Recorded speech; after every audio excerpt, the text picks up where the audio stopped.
प्यार दिखाते हैं हमारे सरकार के लोग महिलाओं के लिए, नारी वंदन करते हैं, नारी वंदन के नाम पे झांसा देते हैं। संदेश खाली की महिलाओं से बहुत प्यार होता है, मणिपुर की महिलाओं से नहीं होता। कुश्ती पहलवानों से प्यार नहीं होता, उनका होता रहे बलात्कार, उनका होता रहे सेक्सुअल असॉल्ट, उनसे प्यार नहीं होता। तो बड़े बड़े अमीर लोग तो कई स्टोरी घर बनाकर वहाँ रह सकते हैं, अपने बच्चों की शादियाँ न जाने कितने बिलियन लगा के खर्च कर सकते हैं। गरीब लोगों को एक छोटा सा घर बनाने की भी इजाज़त नहीं है। रानी चन्नम्मा ने वही किया था, विद्रोह किया था उन लोगों से जो जुल्म कर रहे थे, उन लोगों से जो हमारे ऊपर हुकूमत कर रहे थे। गाजियाबाद और यूपी के मैं आपको किस्से बताना चाहूँगी जहाँ पर प्रार्थना सभाएं चलती हैं और महिलाओं को उठा लिया जाता है धर्म परिवर्तन के उसमें। किसी दूसरे विकसित मुल्क में ऐसे लोग जिन्हें अपने काम का पैसा नहीं मिलता, उन्हें रोजगार नहीं माना जाता।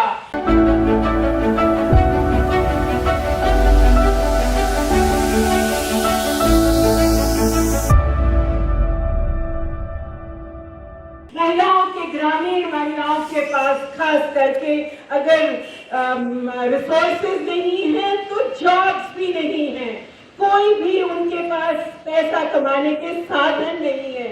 जो अभी अभी आंकड़े आए हैं, जो 2017-18 से 22-23 के आंकड़े हैं, उनमें ये साफ जाहिर है कि महिलाओं की खाली एक किस्म की एम्प्लॉयमेंट दिखाया जा रहा है, बड़ी है, और वो क्या है? Self employment. सेल्फ एम्प्लॉयमेंट क्या है? जो महिलाएं इक्का दुक्का काम करती हैं, ठेला लगा लेती हैं, कुछ बेचने चली जाती हैं या बिना वेतन के अपने खेतों में काम करती हैं।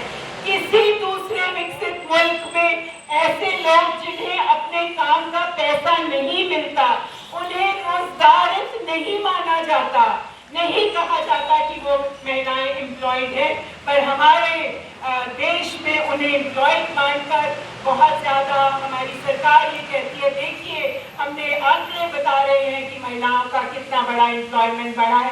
ये झूठ है, ये बिल्कुल धोखा है, जिस तरह से और धोखे हो रहे हैं।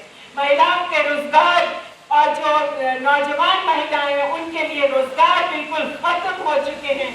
हमारे पास समय नहीं है, पर मैं आप सबको कहूंगी, आंकड़े देखिए, साफ दिखेगा कि महिलाओं की गुर्बत, महिलाओं की रिसोर्सलेसनेस किस हद तक पहुंच गई है और उनकी आय कैसे गिर चुकी है।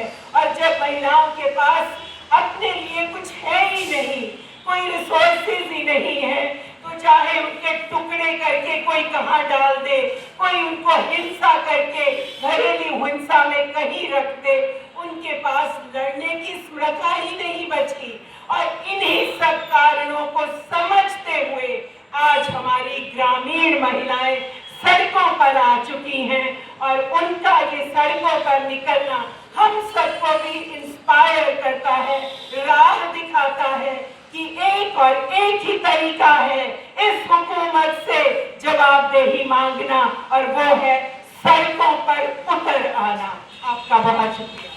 आज आपको मैं थोड़ा सा, काफी कुछ मेरी दो बहनें बता चुकी हैं, मैं आपका ध्यान दिलाना चाहूंगी कि आज इन्होंने एक सिक्का फेंका हुआ है, धर्म परिवर्तन।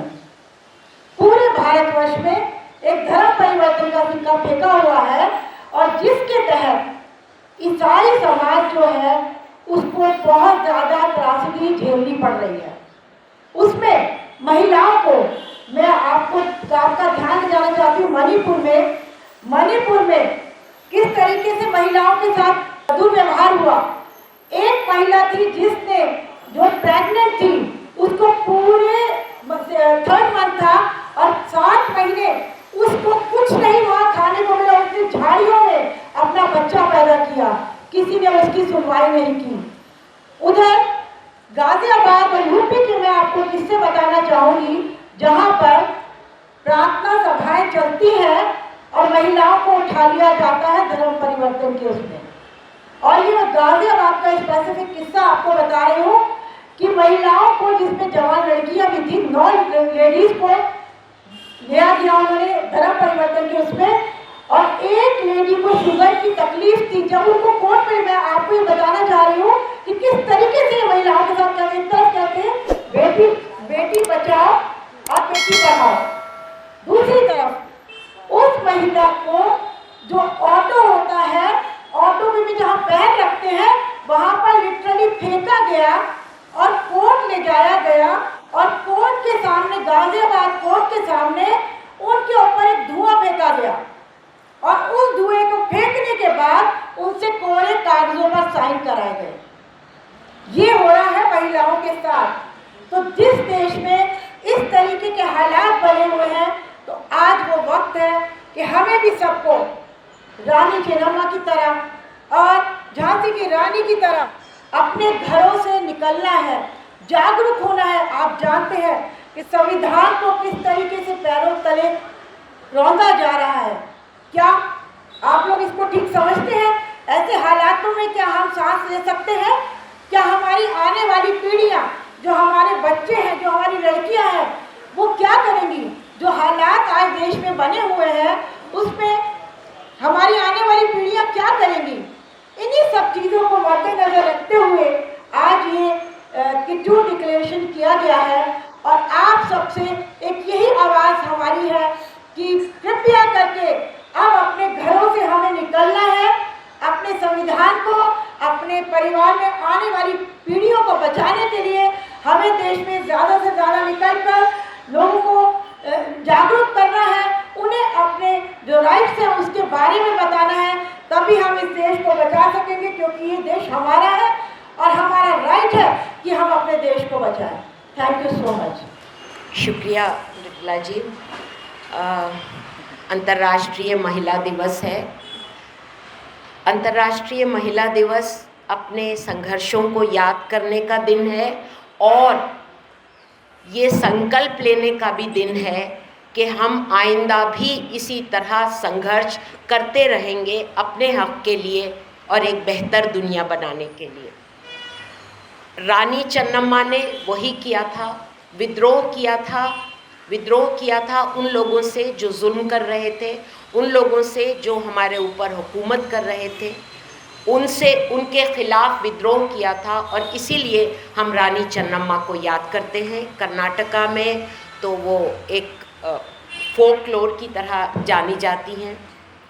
हम उनको याद करते हैं। आज हमारे साथ जो हो रहा है वो भी जुल्म से कम नहीं है। अभी मृदुला जी ने आपको बताया कि अंतर्राष्ट्रीय महिला दिवस मनाने के लिए ही आज, क्योंकि शिवरात्रि है, तो हमने 6 तारीख को मनाने का तय किया।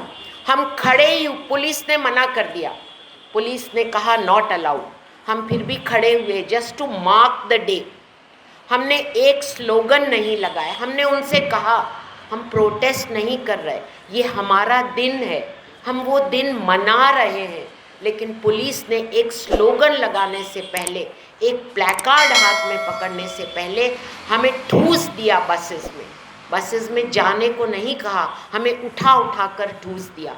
ये है हमारे देश का जनवाद। और अगर जनवाद ऐसा ही है तो इसके खिलाफ लड़ना हमारा हक तो है ही, लेकिन हमारी जिम्मेदारी भी है। जी हाँ, हमारी जिम्मेदारी भी है। किस तरह हमें हमारे देश में जनवाद को तहस नहस किया जा रहा है। आज 8 मार्च है।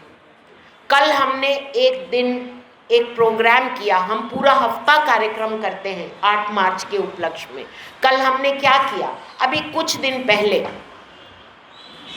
खजूरी में एक ऐसे इंसान का घर ढा दिया डीडीए ने आके, जो हमारे देश के लिए एक हीरो बना था, जिसने 41 सिलकियारा टनल के मजदूरों की जान बचाई थी।